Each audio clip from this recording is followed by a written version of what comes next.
அகாஸ்வேருன்னு ஒரு ராஜா இருக்கிறாரு. இந்த ராஜா 127 தேசங்களை அந்த காலத்துல ஆண்டு வந்தார். தன்னுடைய தேசங்கள்ல இருக்கிற எல்லா பிரபுக்களையும் அதிகாரிகளையும் கூப்பிட்டு விருந்து வைக்கிறாரு அவருடைய அரண்மனையில. அப்படி விருந்து வைக்கும் போது ஒரு நாள் அவங்க மனைவியை கூப்பிட்டு அனுப்புறாரு. ஏன்னா எல்லாருக்கும் அவங்க மனைவியை காட்டணும்னு அவருக்கு ஒரு விருப்பம். அதனால அவங்க மனைவியை வர சொல்லி கூப்பிடுறாரு. ஆனா அவன் என்ன சொல்லிடுறா, நான் வரமாட்டேன் அப்படின்னு சொல்லி அனுப்பிச்சிடுறா. இதனால ராஜாவுக்கு பயங்கர கோவம் வந்துடுது. ராஜாவுக்கு கோவம் வந்தோ இல்லையோ, கூட இருக்கிறவங்களுக்குலாம் ரொம்ப கோவம் வந்து அவங்க என்ன சொல்றாங்க, இப்படி ராஜஸ்திரி ராஜாவோட பேச்சை மீறி வர முடியாதுன்னு சொன்னது தேசங்கள்ல இருக்கிற மற்ற பெண்களுக்கு எல்லாம் தெரிஞ்சதுன்னு சொன்னா, மற்ற பெண்கள் யாருமே அவங்களுடைய புருஷனை மதிக்கவே மாட்டாங்க. இது மாதிரி விடக்கூடாது. அதனால ராஜஸ்திரீ கிட்ட இருந்து அந்த பட்டத்தை எடுத்து வேற ஒரு பெண்ணுக்கு கொடுக்கணும் அப்படின்னு சொல்லி ராஜா கிட்ட சொல்லுவாங்க. ராஜாவும் சரின்னு சொல்லிடுவாரு. அதுக்காக தேசங்கள்ல இருக்கிற திருமணமாகாத அழகான பெண்களை ராஜாவுக்காக தேடுவாங்க. ஏன்னா இப்போ இந்த பெண் இந்த ராஜாவோட மனைவி ராஜஸ்திரியா இருக்கக்கூடாது, அவளுக்கு பதிலாக வேற ஒரு பெண்ணை ராஜஸ்திரியா நியமிக்கணும்ட்டு நிறைய பெண்களை தேசங்கள்ல இருந்து கூட்டிட்டு வருவாங்க. அப்படி கூட்டிட்டு வந்த பெண்களை என்ன பண்றாங்க, வாசிப்போம். எஸ்தர் 2ஆம் அதிகாரம் 12ஆம் வசனம். ஒவ்வொரு பெண்ணும் 6 மாதம் வெள்ளை போல தைலத்தினாலும் 6 மாதம் கந்த வர்க்கங்களினாலும் ஸ்திரீகளுக்குரிய மற்ற சுத்திகரிப்புகளினாலும் ஜோடிக்கப்படுகிற நாட்கள் நிறைவேறி இவ்விதமாய் ஸ்திரீகளின் முறைமைப்படி 12 மாதமாக செய்யப்பட்டு தீர்ந்த பின்பு ராஜாவாகிய அகாஸ்வேருவினிடத்தில் பிரவேசிக்க அவளவளுடைய முறை வருகிற போது 13ஆம் வசனம். இப்படி ஜோடிக்கப்பட்ட பெண் ராஜாவின் இடத்தில் பிரவேசிப்பாள். இப்போ கூடி வந்த பெண்கள் எல்லாம் என்ன பண்றாங்க, 6 மாதம் வெள்ளை போல தைலத்தினாலும் அடுத்த 6 மாதம் கந்த வர்க்கங்களினாலும் அவங்கள சுத்திகரிக்கிறாங்க. எவ்வளவு மாசம்? 12 மாதங்கள் அவங்கள சுத்திகரிச்சு அவங்கள நல்லா ஜோடிக்கப்பட்டு, அதாவது அலங்காரம் பண்ணி, அவங்களுக்கு நல்லா அலங்காரம் பண்ணி ராஜாவிடத்துல கொண்டு வராங்க.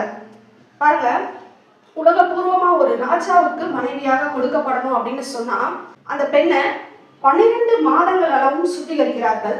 சுத்திகரிக்கிறது மட்டும் இல்ல, அவளை அலங்கரித்து கொண்டு ராஜாவிடத்துல கொடுக்குறாங்க.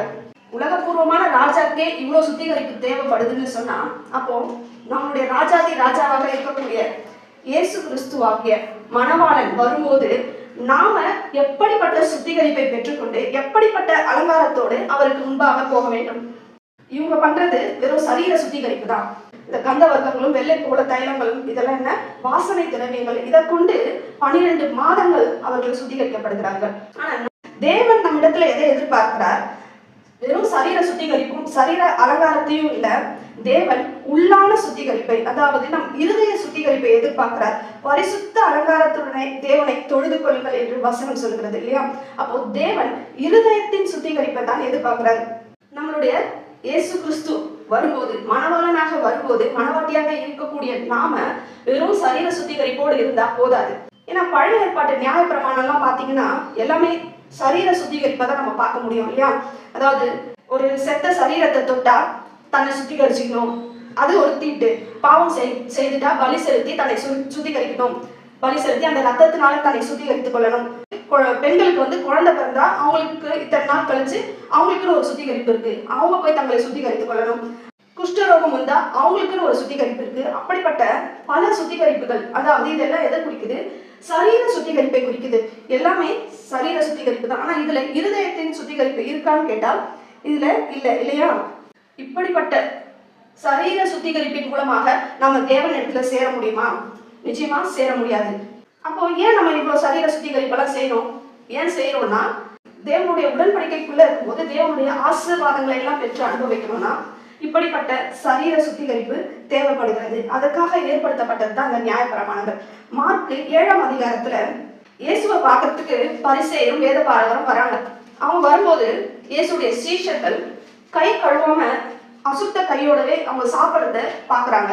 அதை பார்த்துட்டு இயேசுவிடத்துல அதை குறித்து குற்றம் பிடிக்கிறாங்க. என்ன, உங்களுடைய சீஷர்கள் கை கழுவாம சாப்பிட்றாங்க அப்படின்னு சொல்லி. ஏன்னா யூதர்களுடைய சுத்திகரிப்பு முறை நமக்கு நல்லா தெரியும் இல்லையா? எப்பவுமே சாப்பிட்றதுக்கு முன்னாடி கை காலெல்லாம் கழுவிட்டு தான் சாப்பிடுவாங்க. யார் வீட்டுக்காவது போகணும்னா, விருந்துக்கு போறாங்கன்னு சொன்னா கை காலெல்லாம் கழுவிட்டு தான் அவங்க வீட்டுக்குள்ளேயே போவாங்க. அந்த காணாமூர் கல்யாணத்துல கூட நம்ம பாக்குறோம், கச்சாடிகள்ல தண்ணியை நிரப்பி வச்சிருந்தாங்க. எதுக்காக? காலை கழுவிட்டு உள்ள வரணும் அப்படின்றதுக்காக இல்லையா? அப்படி எல்லாவற்றிலும் தங்களை அவங்க சுத்திகரிக்கிறாங்க. எப்படி? சரீர பிரகாரமாக. சாப்பிடும்போது கை கழுவிட்டு தான் சாப்பிடுவாங்க. வெளியில எங்கன்னா கடைக்கெல்லாம் போயிட்டு வந்தாங்கன்னா வீட்டுக்கு வந்தா குளிச்சுட்டு தான் அடுத்து சாப்பிடவே செய்வாங்க. அந்த மாதிரி ஒரு சுத்திகரிப்பை அவங்க ஃபாலோ பண்ணிட்டு இருந்தாங்க. இப்படி இவங்களுடைய சுத்திகரிப்பெல்லாம் எதை சுத்தி இருக்குது? ஆராதனை முறைமைகளுக்கு ஏற்றதா இருக்குது. எல்லாமே சரீர சுத்திகரிப்பு, வெளிப்புறமான சுத்திகரிப்பா தான் இருக்கு. அதுக்குதான் இயேசு என்ன சொல்றாரு? வாசிப்போம் 6, 7 ஆகிய வசனங்கள். அவர்களுக்கு அவர் பிரதியுத்தரமாக, இந்த ஜனங்கள் தன் உதடுகளினால் என்னை கனம் பண்ணுகிறார்கள், அவர்கள் இருதயமோ எனக்கு தூரமாய் விலகி இருக்கிறது என்றும், மனுஷனுடைய கற்பனைகளை உபதேசங்களாக போதித்து வீணாய் எனக்கு ஆராதனை செய்கிறார்கள் என்றும் எழுதியிருக்கிற பிரகாரம் மாயக்காரராகிய உங்களை குறித்து ஏசாயா நன்றாய் தீர்க்க தரிசனம் சொல்லி இருக்கிறான். இது ஏற்கனவே ஏசாயா தீர்க்கதரிசியினால சொல்லப்பட்டது. இவங்க என்ன பண்றாங்களா? உதடுகளினாலே தேவனை கனப்படுத்துகிறார்கள், ஆனா அவங்களுடைய இருதயம் தேவனுக்கு தூரமா இருக்கிறது. உடல் பிரகாரமாக சரீர சுத்திகரிப்பை மட்டும்தான் இவங்க சரியா ஃபாலோ பண்றாங்களே தவிர இருதயத்தை சுத்திகரிக்கிறத குறித்து அவ யோசிக்கிறதே இல்லை. இருதயம் தேவனுக்கு தூரமா இருக்கிறது. ஏன்னா இருதயத்துல அவங்களுக்கு எப்பவுமே நல்ல எண்ணமே கிடையாது. தேவன் என்ன சொல்றாரு? இருதய சுத்திகரிப்பு தான் மெயின் இல்லையா? மத்தேயு 5ஆம் அதிகாரத்துல மலைப்பிரசங்கத்துல என்ன சொல்றாரு? இருதயத்தில் சுத்தம் உள்ளவர்கள் பாக்கியவான்கள், அவர்கள் தேவனை தரிசிப்பார்கள் என்று சொல்லப்பட்டிருக்கிறது. அப்போ தேவன் எதிர்பார்ப்பது நம்ம இடத்துல சரீர சுத்திகரிப்பு அல்ல, சரீர பிரகாரமான அலங்காரமும் அல்ல. தேவன் நம்ம இடத்துல எதிர்பார்ப்பது இருதய சுத்திகரிப்பு.